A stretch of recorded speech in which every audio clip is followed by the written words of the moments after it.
More now on the situation in Lebanon, and Middle East expert Joseph Kechichian says the protesters in Beirut are divided. Well, I think that there are two competing discourses that are taking place in Lebanon at this point. On the one hand, you have a popular uprising, people asking for a resolution of social questions, including the garbage situation, but not limited to it. They want electricity, they want water, they want safe roads, etc. These are the two major movements, you think, and we want accountability.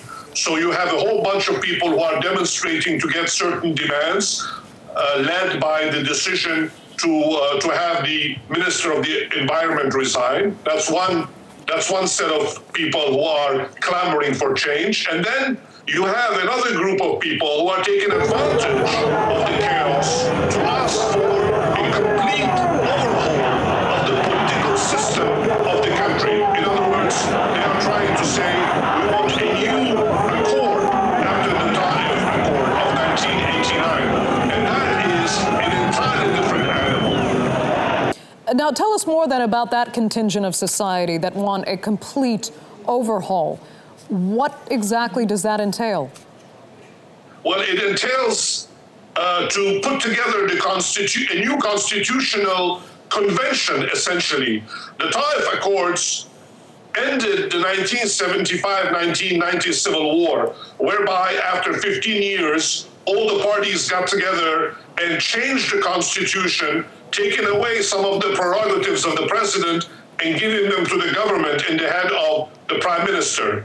But it kept the entire balance of power intact. That is 50% for Muslims and 50% for Christians.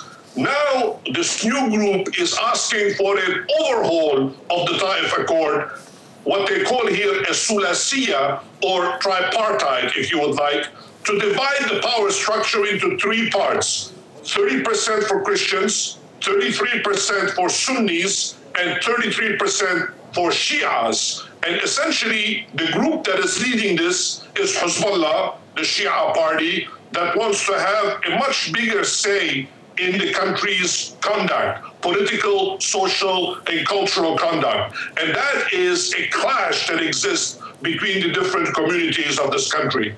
If that were to happen, that means two things. One, Taif is dead, it's finished. And two, we're about to see a brand new Lebanon. A brand new Lebanon, but is there a danger here that a very bad situation at present could effectively get worse? Any revolution anywhere in the world tends to be violent. So far, the Lebanese have essentially complained. They went into the streets and they're asking for change in a relatively peaceful way. If the call for revolution gets out of hand, it will be very ugly, like all other revolutions. And the spillover effects of the Syrian civil war into Lebanon should not be dismissed as something that could not occur. It could certainly occur, and that's the danger. At that time, the Lebanon that we know will no longer exist.